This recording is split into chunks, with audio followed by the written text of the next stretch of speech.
Bueno, ya estamos aquí dentro de Hall H para cubrir el panel de Marvel Studios, la presentación de la fase 4. Van a venir aquí algunos de los actores más importantes del MCU, así que queden muy atentos para la cobertura del día de hoy porque va a estar buenísima.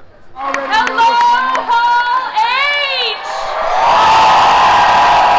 Are you guys ready for this? Hell yeah! Well, I hope you're all having a wonderful San Diego Comic-Con. I'm your host, Jessica Chova, and welcome to the Marvel Studios Hall H San Diego Comic-Con panel. So, studios, Kevin Feige!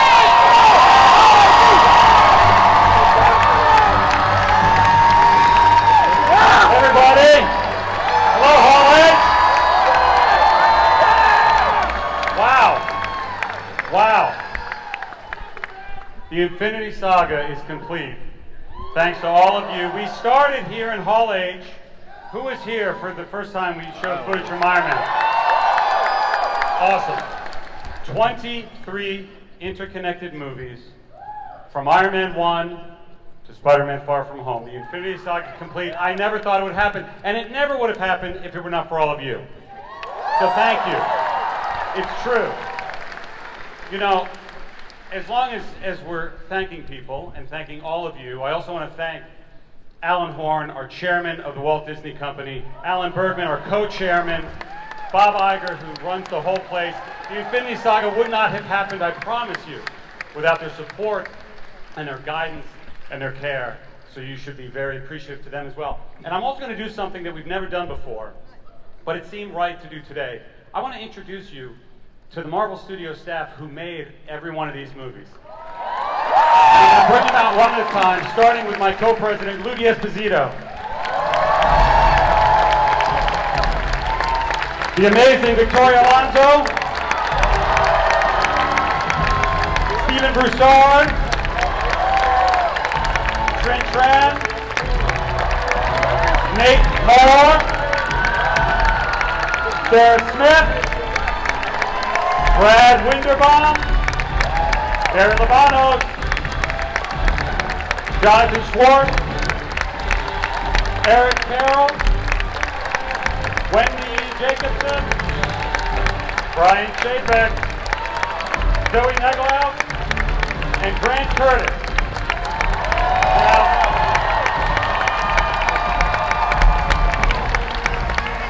Now listen, I know we don't look like much.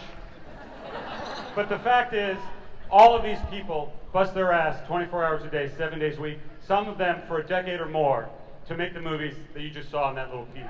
Every single one of them. We appreciate you! Many of them are working on things I hope you love someday. But I want you to hear it, and let's hear it again for them, please. And I think it's also, I want them to stay out here when I tell you that I literally just heard from our folks in Disney Distribution that within a matter of days, Avengers Endgame will be the biggest film in history. The biggest film of all time. Now, you have to shout out to Mr. James Cameron, who held that title for a long time. If you adjust for inflation, he still holds the title. And he'll probably get the title again as soon as he puts out another movie. But for right now, today in Hall H, thanks to you, Avengers Endgame is the biggest film of all time. Thank you. Truly. All right, team. Thanks very much. Watch your step. If you see them out and about, be careful. Be gentle with them. What we've done. Or I could spend some time talking about what we're about to do. Phase 4 of the MCU, and we're going to take you through all the projects we're working on from 2020 to 2021. There's a lot of untitled things up there. And you know what we're going to do? We're going to start right off the bat with our film on November 6, 2020.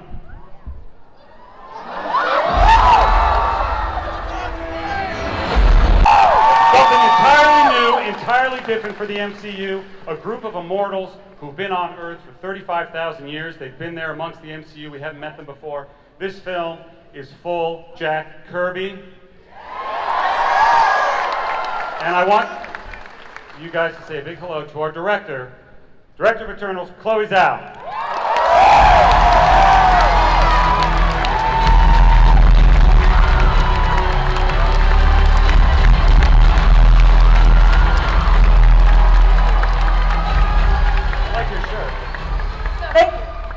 Show everybody your shirt.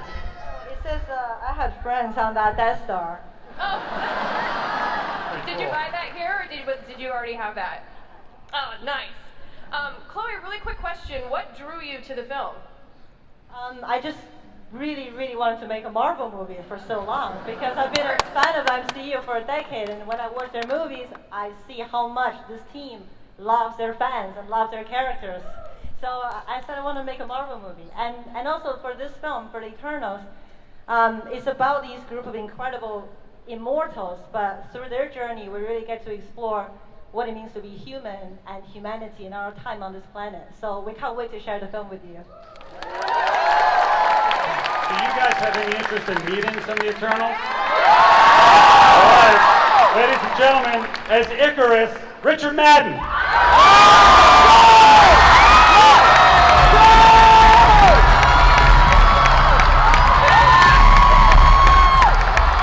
Playing Kingo, Kumail Nanjiani.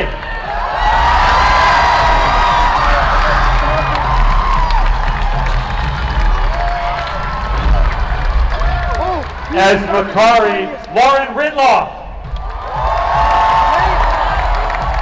How is he going to play the taxi driver in Deadpool and...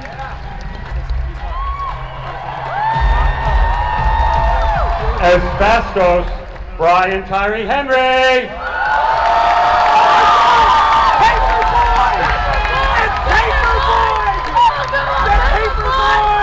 I'm going to bring out the leader of the Eternals playing Ajax, Salma Hayek.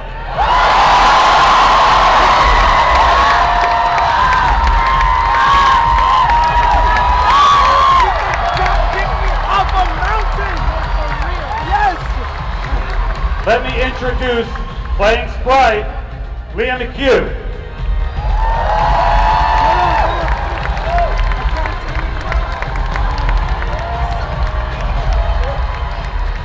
And as Big Bad Gilgamesh, Don Lee.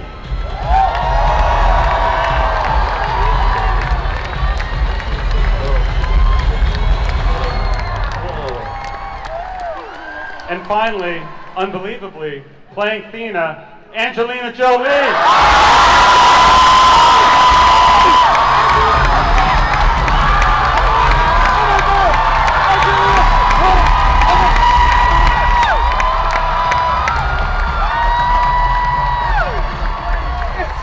To protect humankind from the deviants, and I play Icarus, who is the sexiest of the most. Okay.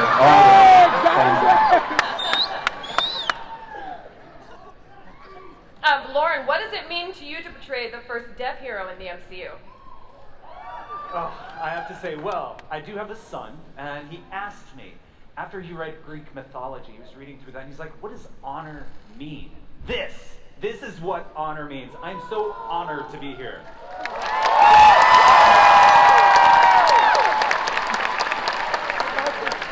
Kumail, first question, when are we going to hang out, dude? I've got something on my plate right now. Yeah. You are no stranger to San Diego Comic-Con, but what's it like being up here on stage at Hall H? I'll say I've been to Comic-Con 8 times, and this is the first time I've been able to get into Hall H. So I don't know how you did it, but I had to take a different approach. And I actually brought a mask to walk the floor, so if you see a Hellboy with Pakistani hands walking around, trying to buy the He-Man Comic-Con exclusive, don't blow up my spot. Amazing. I am very emotional. Woo!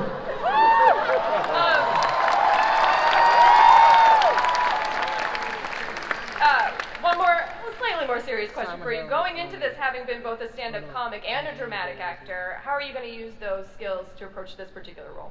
Well, I was thinking about this. It used to be, movies like Casablanca would have sort of everything. They would have action, drama, thriller, romance, comedy. They'd have everything. And then movies sort of became like they had to be little genres. So it was like, what is this? Is this a comedy? Is this a drama? Is this a thriller? And I feel like Marvel movies are a throwback to those old school Hollywood movies because they have everything. They have action, drama, romance, comedy. They have everything. So I'm just excited to be able to do all of that. Yeah, that is an excellent point. Brian Tyree Henry, your character Fastos is known for his intelligence. So how does it feel to join a historic lineup of Marvel geniuses? I can't even put into words how amazing this is right now for me to be standing up here. I mean, as far as the geniuses go, the geniuses in Marvel are usually the ones with the biggest hearts, and they move from their heart, and I feel like Fastos does the same thing. And I just want to bring, you know, a whole new flavor to Fastos and make sure that, you know, us and all the Eternals are represented in the best way, you know, to save mankind. So that is why I am here. Salma, Ajak, your character is the leader of the group, so how does it feel to portray such a strong female superhero in the MCU? It feels great! I take my inspiration from our leader, Chloe, who's also a strong woman, and it takes a strong woman to do a movie like this because it's so big and amazing, and I'm so excited to be a part of it. And then the way she approaches leadership as a woman, as a strong woman, is that she sees them as a family. So there's a lot of mother instincts in this Eternal, who is not supposed to have kids. And this is very exciting, and I feel very honored to be a part of a movie that is going to allow people who never felt represented in superheroes, or in this case, Eternals, represented, because I am proud to have a diverse family. Great answer. Angelina, seeing that you've done a lot of action films in the past, with this film coming from a different angle, is your approach to this film going to be any different? Oh, I'm gonna... Oh my God! Yes! I'm so excited to be here.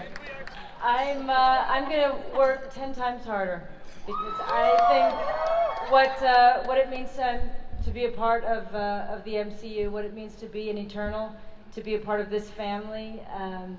I know what we all need to do. We have all read the script. We all know what the task ahead is, and we know what you deserve. So we are all going to be working very, very hard. So I am in training.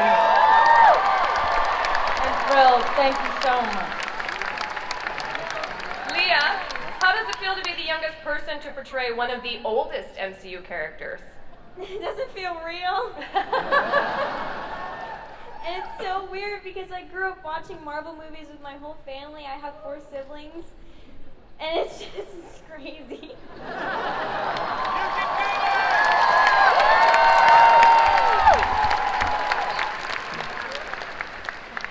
Oh my God, you almost made me cry a little bit. I'm like, oh, your parents must be so proud of you. John, how do you feel about jumping into the hugely beloved world of the Marvel Cinematic Universe? Thank you. Very excited and so honored to be here. I love this project, and then I can't wait to show you the power of Gilgamesh. Yes. So that being said, who would win in a fight, Gilgamesh or the Hulk? Mark Ruffalo here? No, I would say Gilgamesh. Nice. All right, I know that you guys all have to get back to London to continue working, so I'll let you go. Everybody, big round of applause. Thank you guys so much for joining us here at San Diego Comic-Con. Thank you. The Eternals!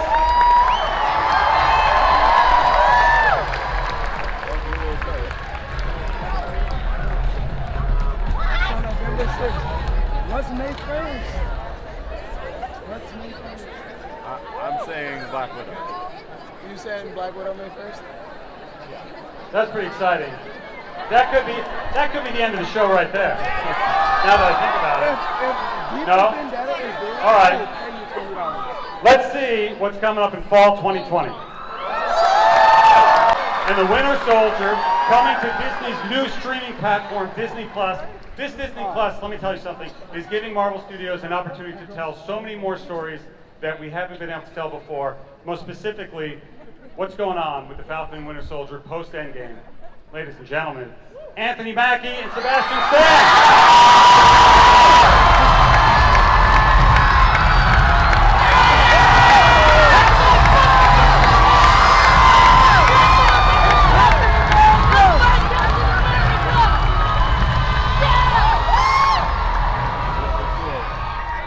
You take it, hold it.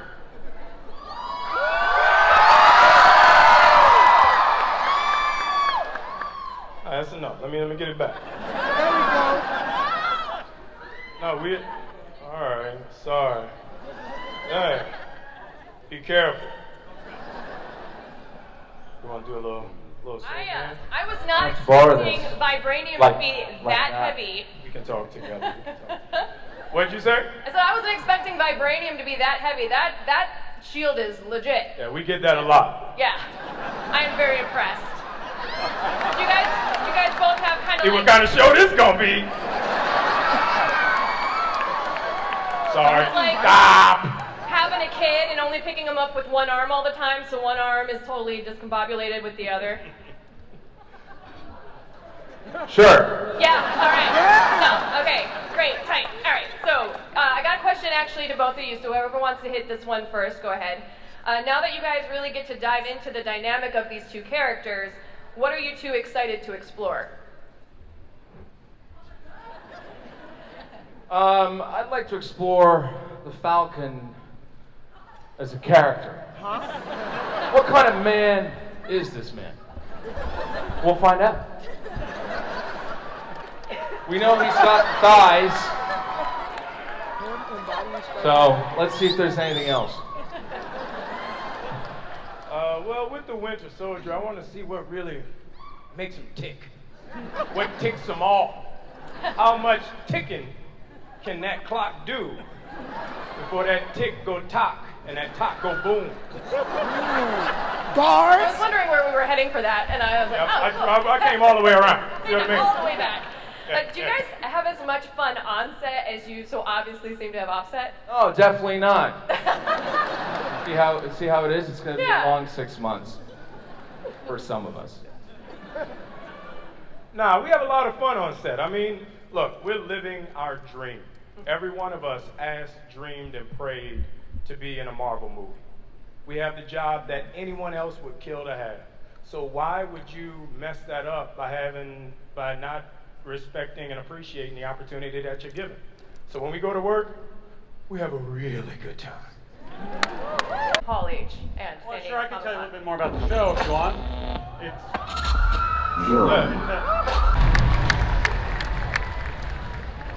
So the first film that we will be releasing in 2021 on February 12th is this. Of the 10 Rings. Anybody here ever heard of the 10 Rings before? Yes! The 10 Rings has been in the MCU since the very beginning. Those sons of bitches that Obadiah Stane hired. They helped out Whiplash a little bit in Iron Man 2. There was an imposter that played the Mandarin in Iron Man 3. Remember that? Bet you didn't see that in Ant-Man, the 10 Rings logo there. Oh my God. And an awesome short we did called All Hail the King. There is a real Mandarin, and he was quite upset with the shenanigans that they pulled in Iron Man 3. Well, the Mandarin is in this film. And I'm telling you right now that the amazing Chinese actor Tony Leung is playing the Mandarin.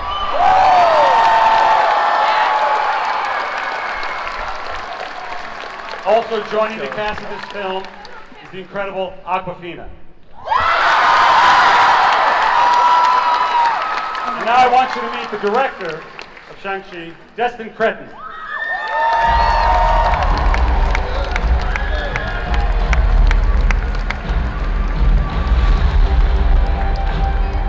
Hi, everybody. So many of you out there. That's crazy.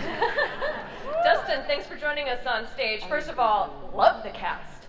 love the cast. I do too. How does it feel to be at the helm of this movie? It's scary. I grew up in I grew up on an island in the middle of the Pacific called Maui. Ooh, that's cool. In a small town called Haiku that had about the population of this room.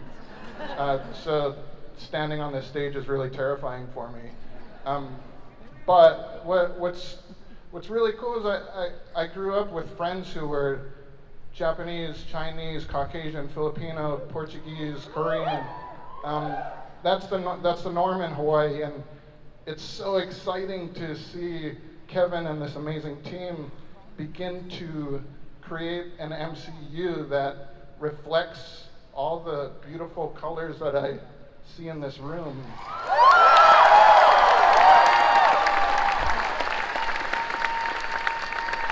So to be a small part in that is really special to me. Awesome. Well, I don't want to torture you by keeping you up here too long, but really quick question. Some of those Easter eggs really surprised me. I didn't even notice half of them, so I'm kind of shocked. Are you excited to dive into the mythology of the 10 Rings and letting audiences into something that you guys have been seeding since Iron Man? Yes. Well, I guess I couldn't say what kind of plans do you have, because then that gives away the whole enchilada, so never mind. I mean, it's amazing stepping into this and just seeing how incredible things have been thought out from the very beginning. This mind is pretty amazing.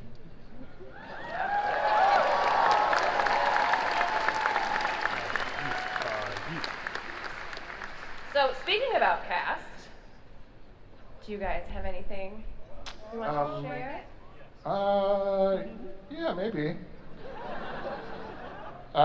We've been, it's been a really in-depth search to try to find somebody who will capture this character with all the dimensions that he deserves, and it's going pretty well. We found him. Do you want to? You guys want to meet him? It is a huge honor for me to introduce you to the incredible Simu Liu.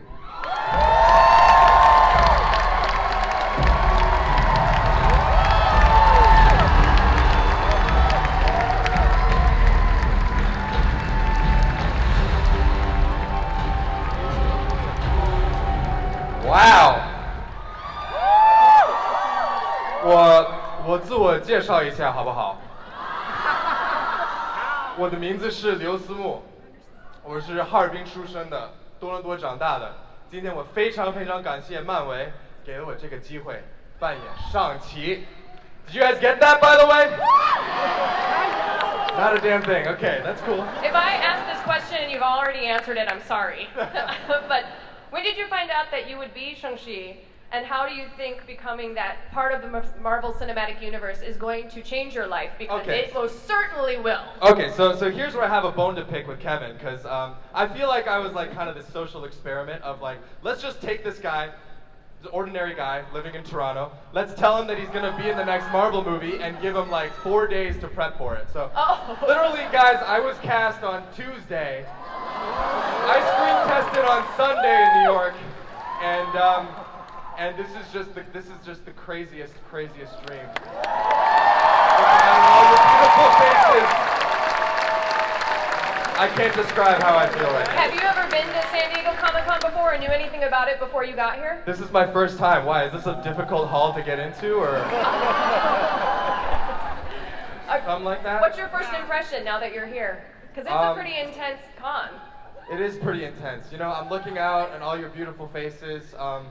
Actually, sorry, if I could answer your last question, because you asked me how it would change my life, and obviously it's the fulfillment of my dream, but I can't help but think about my parents. My parents immigrated from China to Canada 25 years ago with nothing except the hopes and dreams to build a family and to build a life for their kids, and all I've ever wanted to do growing up was to make them proud. And so basically what I'm trying to say is I'm really happy that I'm not a doctor, and so take that, Mom and Dad. Comic-Con's great. This is the best crowd ever. You guys with these...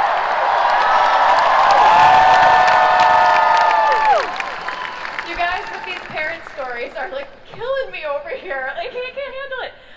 Simu, congratulations on getting the role of Shang-Chi. Thank you. And thank you both so much for joining us on stage. Congratulations. Thank you.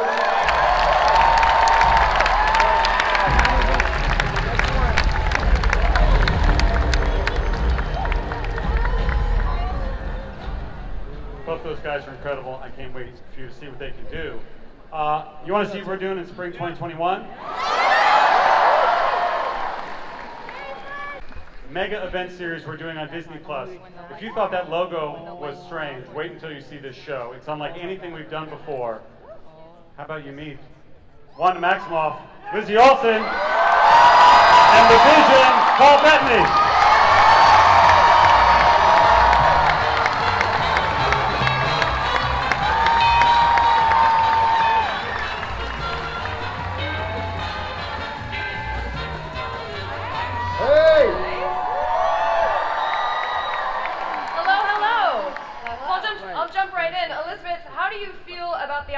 To explore Wanda's character in more depth now that you've got the Disney Plus show coming up? We're gonna have a lot of fun. It's gonna get weird, we're gonna go deep, we're gonna have lots of surprises, and we're gonna finally understand Wanda Maximoff as the Scarlet Witch. Paul, if this takes place after the events of Endgame, and certain things have occurred since then what is going on with Vision? I have no idea. Last thing I knew, I died in Infinity War, so I literally have never been this confused. Died many in front times, of this many people in my whole life. But all I can tell you is every time we get to do this, the stories get richer and richer, and this is the richest it's been, and we're so excited to bring it to you all. So I hope you love it, because it's going to be surprising and weird. Now, Kevin, I know, again, that you guys are pretty early on in this, but is there anything else you can share about the show? Well, it does take place after Endgame. There are some other characters who you've met before in the MCU that will appear in it. One of them, as a matter of fact, you met earlier this year as a little girl in 1995. Captain Marvel's a little girl. On WandaVision, as an adult, meet your new Monica Rambeau, Tiana Paris.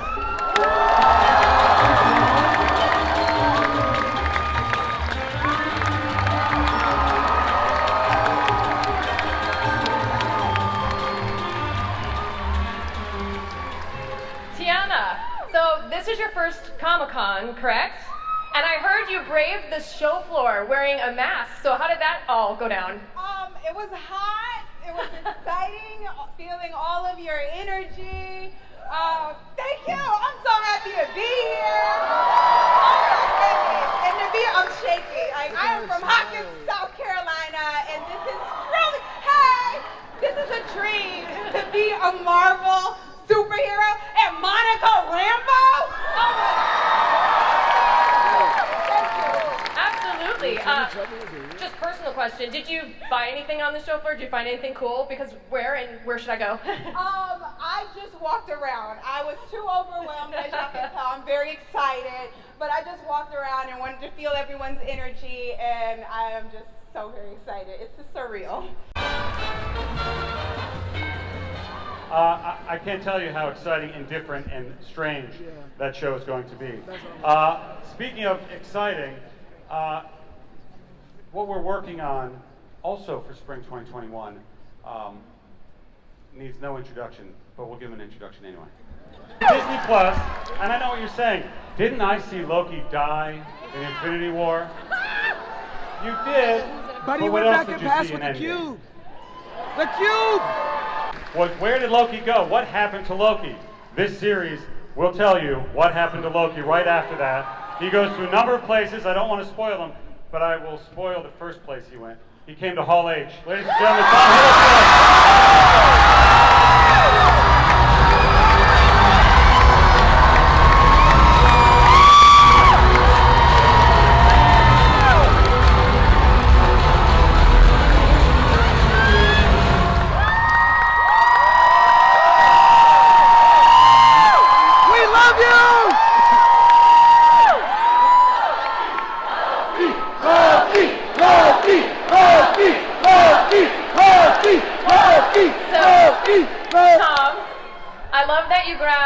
the Tesseract, Space Stone, and then the first place you chose to come is Hall H. Solid choice. Solid choice. So. The last time I was standing on stage with this gentleman, I was asking him to kneel. But I wouldn't, this whole thing would not be happening without you. So deep dive question for you here. The Loki that we see disappear is not necessarily the Loki that we saw grow and change in Thor Ragnarok. So how do you think that this is going to affect your character in this show?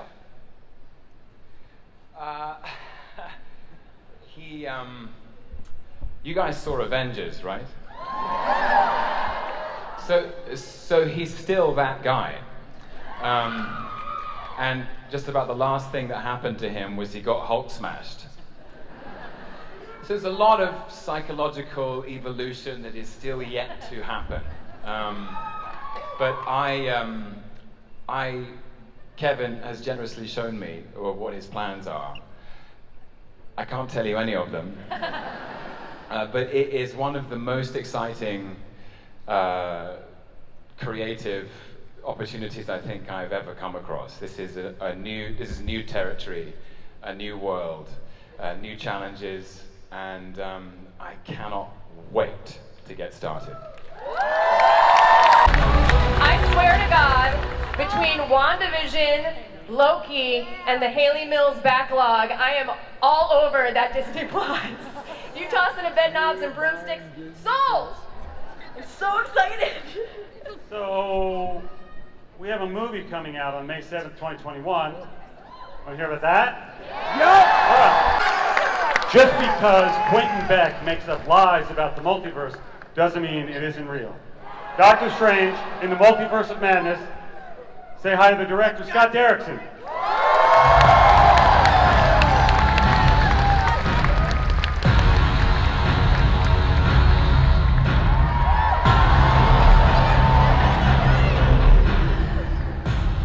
Scott, thank you for joining us. What do you love most about the character of Doctor Strange, and what excites you about telling another story that surrounds him? I mean, what excites me about Doctor Strange is what made him great in the comics, that he doesn't fight villains from this Earth or even from this universe, but from the multiverse and from other dimensions. So you get into all kinds of psychedelic weirdness, which this movie is going to. But when I came and talked to Kevin about doing a sequel, I said, I don't want to do just another sequel to do a sequel. If I'm going to do it, it has to go into the territory that drew me into the Doctor Strange comics in the first place, which is how they dipped into the gothic and the horror and the horrific, and we're going to make the first scary MCU film. Yes! You had me at goth. You know what? No, it's PG-13. You're going to like it. You know what excites me about Doctor Strange? What? The fact that Benedict Cumberbatch plays him. Yes. Ladies and gentlemen, Benedict Cumberbatch.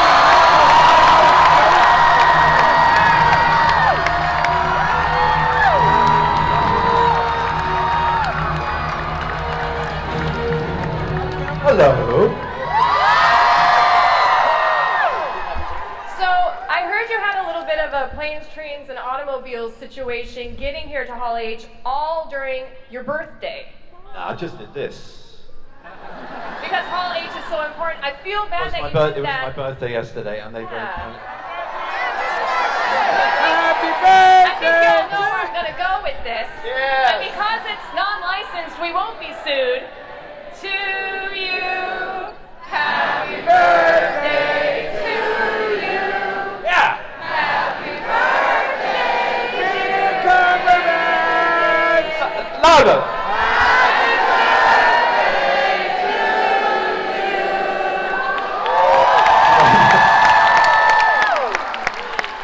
There's only one or two ways to go with that. There's the kind of like, oh no, you shouldn't stop. Just got to take the love.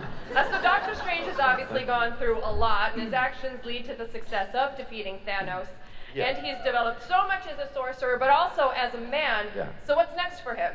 Just easy softball questions. I think, yeah, just some, home economics and cooking, knitwear, and a kind of crazy line in horror. Look, I'm really excited to be at the dawn of this project, and I think it's vital to maintain the integrity of humor and stuff that we had in the first film, but with this twist of horror, which I think will really have people gripped. Is that twist of horror going to change any way that you approach him as a character at all, or? He'll be facing unexpected things. I think he'll be in a position, rather like the audience, of not knowing what's coming at him. There was a lot of authority to his character, I thought, in the Avengers iterations and even in Thor as well. So we're going back to kind of try to destroy him a bit, I think.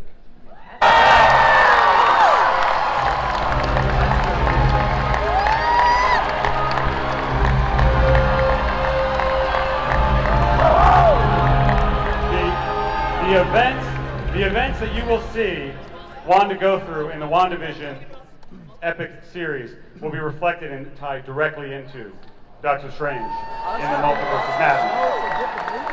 So, Elizabeth, thanks for joining us back on stage. That being said, is there anything that you can tell us about how your Disney Plus show will play into Doctor Strange in the Multiverse of Madness? I don't know if I could answer the how, but I think I'm really excited to be able to link one story on one medium and bring it into the features. We haven't done that yet, and I think that's super unique to MCU. And I think that might be the future, but I don't know anything. I really don't know anything. It's all still secret. Well, thank you guys so much for joining us. Scott, Benedict, and Elizabeth, everybody.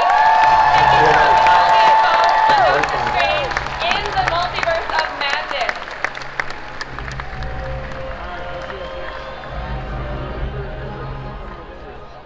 Goes.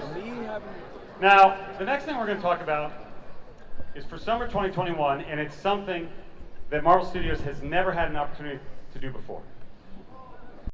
We've been working on these movies for 10 plus years. There are always ideas we have, always other things we want to try, and with this, all of those set in stone MCU scenes and experiences you've seen before, you'll see different versions of in this.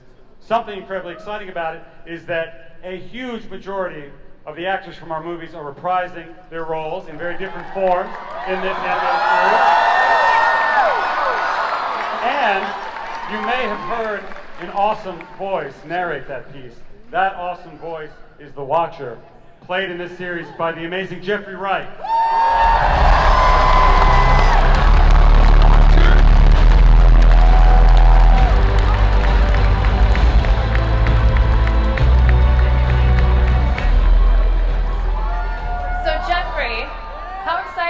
To play the Watcher, and what are you going to be bringing to the role specifically for him? How excited are you to be here? I think that's my answer.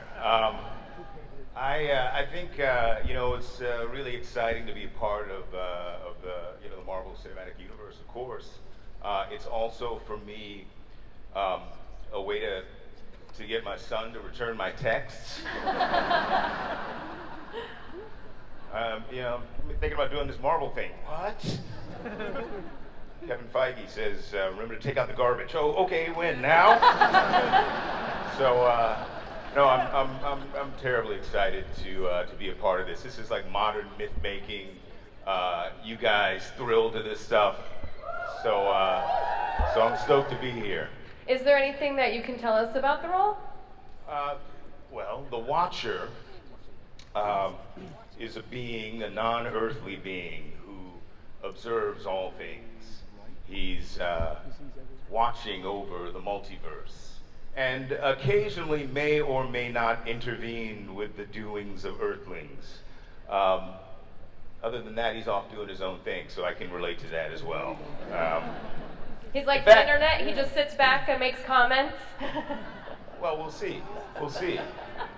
It's also, today is the 50th anniversary of the lunar landing. Yes. Yes. So the Watcher first appears in '63, I think, Fantastic Four. And there you go. He turns up on the moon. Because although today's the 50th anniversary, the Watcher had a crib there ages ago, So that's who he is, and we'll see where we take it. We could take it anywhere. Awesome. Well, I look forward to listening to you as the Watcher. Thank you so much for joining us here at San Diego Comic-Con. Thank you. Everybody! Wow.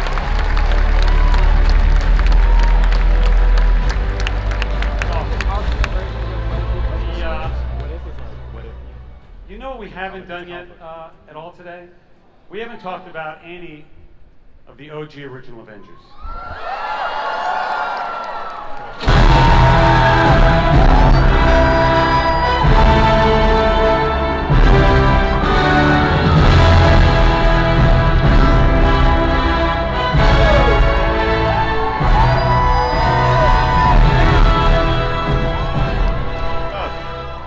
Jeremy Renner! Kevin Feige. The Wizard of Oz, the man behind the curtain, makes it all happen, right? How about Kevin? Give it up for Kevin, y'all. Come on, he made us all happen for all of us. So Jeremy, thanks for joining us here in Hall H. What are you here to talk about? Look, I can blow wind about a whole lot of things I can't talk about, but I think he might have put something together. Something? See it. Coming to Disney Plus. So, wait a second. Yeah. Was that Kate Bishop then? Yeah, the better version of Hawkeye. Yeah, the best version of Hawkeye. Yeah. That's awesome. So I know things are still a little secret about the show. Is there anything that you can share with us? No. Come on. This is what I'm trained to do. But what was exciting about it for me is essentially, they showed that to me, I think, a few days ago. I'm like, dude, this is so amazing. Because, you know, what I get to do in the show ultimately is shepherd an amazing character to be ultimately probably a better version of me. And the sentiment of what that is what I think the fiber of what Hawkeye is, at least what I think Hawkeye is a superhero without superpowers. And I can teach someone else how to be a superhero without superpowers. And I think that's an amazing sentiment to share with people. Because that means everyone's a damn superhero, right? With fortitude and strength, you're a dang superhero, and I think that's fantastic. That's awesome. Well, thank you so much for hanging out with us. Also, you win Best Entrance of Hall H, for sure. Thank you for that. That was awesome. Definitely looking forward to more Hawkeye. Jeremy Thank Renner, you so much. everybody. Thank you. Thank you, guys. Rock on, man. Have a good con.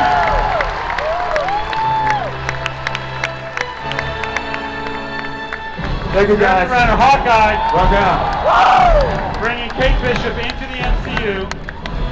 And, by the way, we'll explore more of his time as Ronin in this series.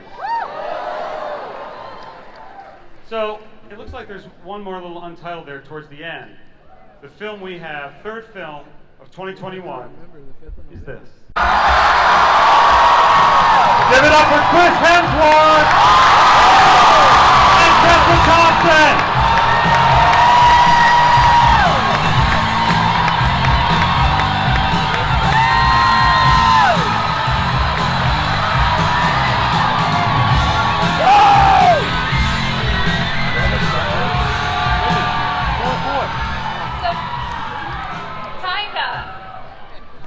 Is that the best title treatment?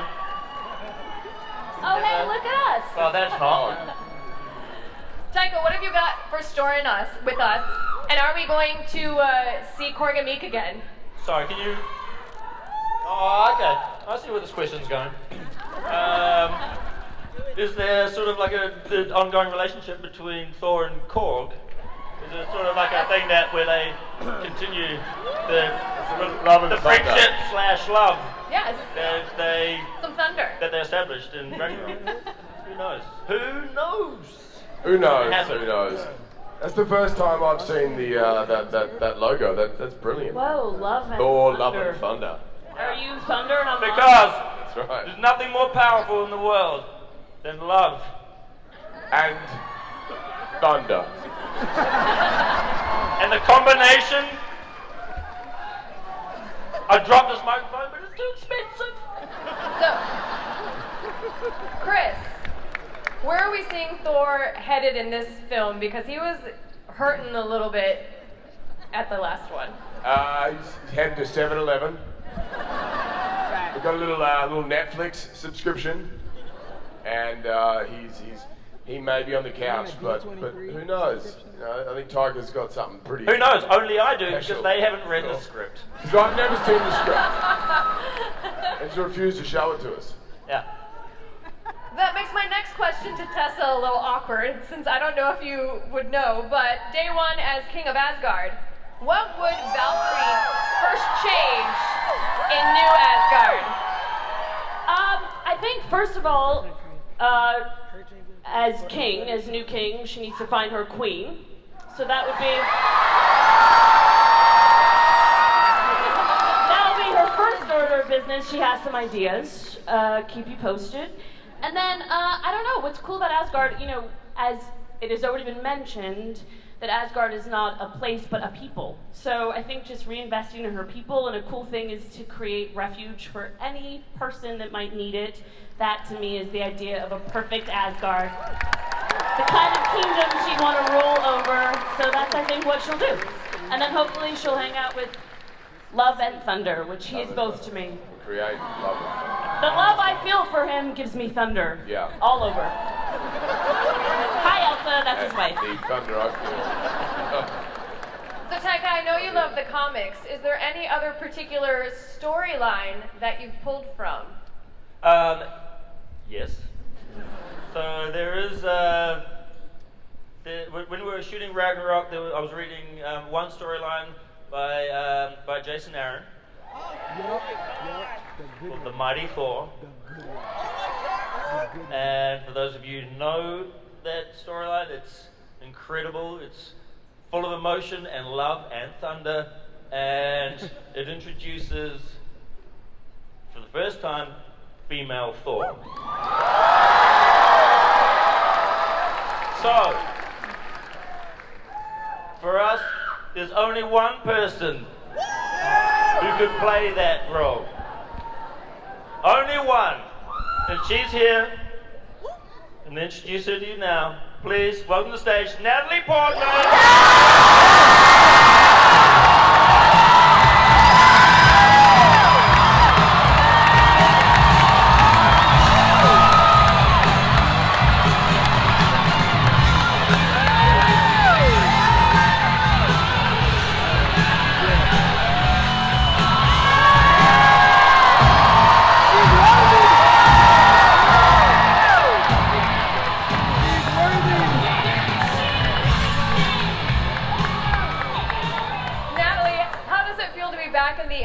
But this time holding the hammer.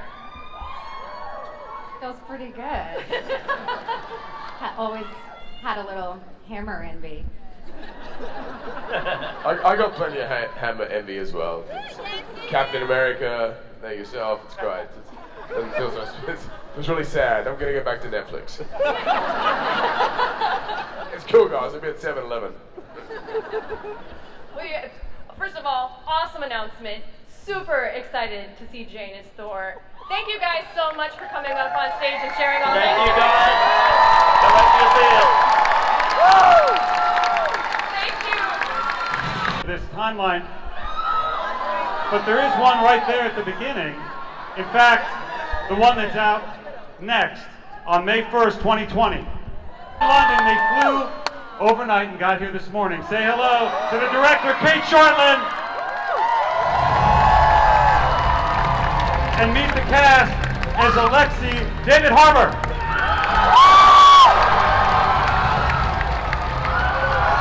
As Yelena Belova, Florence Pugh. Playing Mason, O.T. Bentley. As Melina, Academy Award winner Rachel Weisz.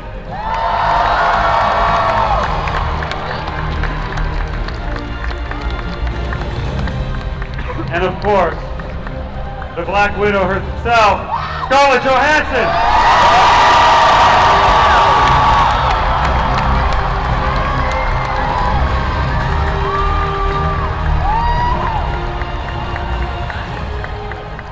Thank you guys for joining us. I'll jump into this really quick. Kate, will we finally be able to dive into Natasha Romanoff's past and what made her ledger red in the first place? Yeah, I think that's what drew me to the story, is she has so many secrets and she's got so much vulnerability, and I think that's what makes her such a great heroine.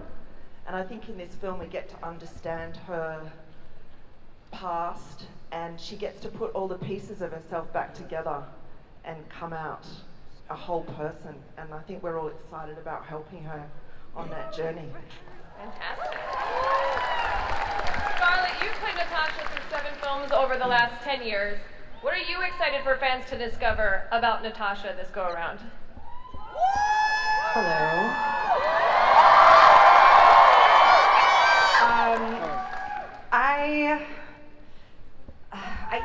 I don't think I could have played this iteration of Natasha 10 years ago. It would have been a very different film. And, I get to play Natasha as a fully realized woman, and in all of her many facets. I'm excited for fans to see the flawed side of her, what she perceives to be the flawed side of her. And I'm looking to wipe out some of that red in my ledger, so you guys will be seeing a lot of that. Or at least make a mark anyway. David, you've got a lot of fans from Stranger Things.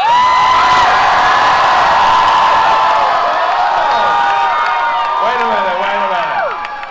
Come on, settle down. We're at the Marvel panel. Please don't give me my day job away.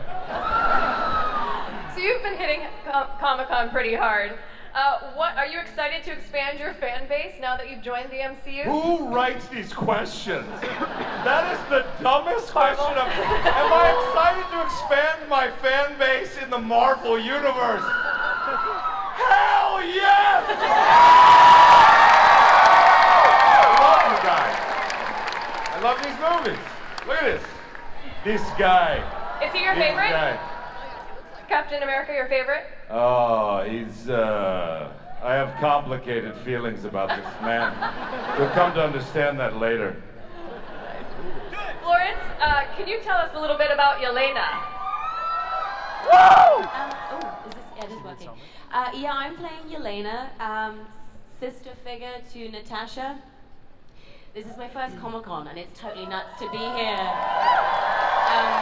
With these people, with this film. I can't even see the back of the room, which is nuts. I'm so excited to be a part of this family and our film and the MC universe. And I guess you'll have to watch the film to figure out the next bit, but yeah. Awesome, well thanks for joining us. I had no idea it was your first Comic-Con. It's my first! That's great.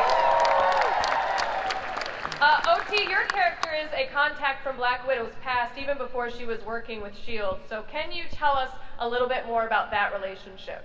Yeah, sure. This is actually my first Comic-Con Oh my as God! well. Also congratulations! You guys are amazing. This is a little overwhelming, but I'm fine.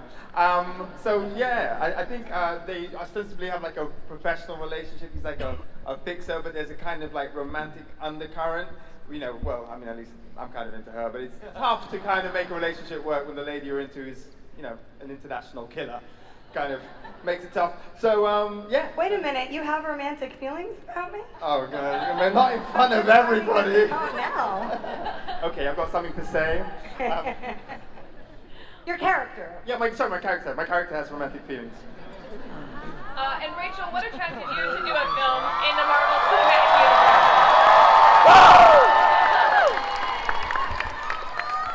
Were you able to hear me? I don't know. No, not quite. This is my first Comic-Con too. I come here as a visitor about 10 years ago, but it's my first time here up in this incredible room with these thousands, I think thousands, right? People. That's awesome. Well, What was your question? It Sorry. was what attracted you to do a film in the Marvel Cinematic Universe? Well, what is more exciting than the mythology of the Marvel Universe? There is nothing more exciting and escapist and interesting, but also they've really put at the forefront strong, powerful female characters. And Kate Shortland, our director, and working alongside Scarlett and Florence, two incredibly powerful female characters, and Melina, my character too, is a pretty tough chick. And these other wonderful female characters, David and Noti are awesome too. I love men as well as women. Fantastic.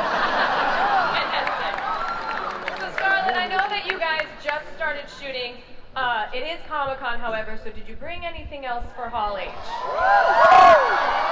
Well, I mean, we've only been shooting for 30 days, but of course we brought something. We have a little something to show you all. Don't be judgy. So I've got The three cast had things. never seen that, so they came down there with you to watch it for the first time. So I've got three things I want to say. One, very excited to see more of Natasha's backstory. Two, that fight scene was brutal and I absolutely loved it. And three, I'm digging those hats. Oh, thank you. Yes. This old thing? That little thing. I don't suppose you might have brought 7,000 extras.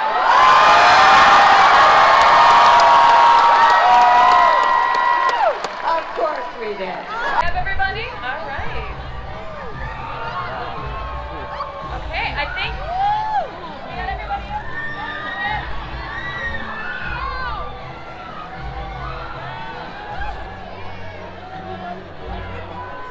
Okay, I think we have everybody on stage. So if you guys want to turn around to face the photographer. So this is Phase 4. This is Phase 4. Thank you. Now, there's a lot of other stuff we didn't get a chance to talk about today. We didn't even mention that we're making Black Panther 2. Didn't come up. We didn't mention the fact that Guardians of the Galaxy 3 is coming.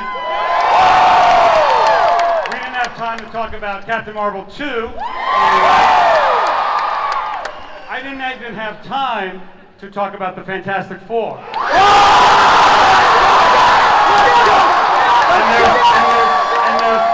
there's no time left to talk about mutants. And how mutants. But you know what? All that stuff's been rumored. You've heard about rumors.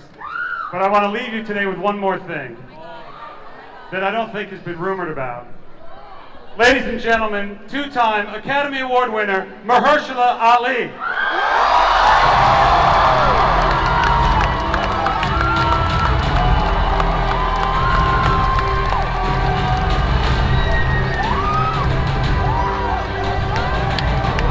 Mahershala, it looks like you brought your own hat, Mahershala.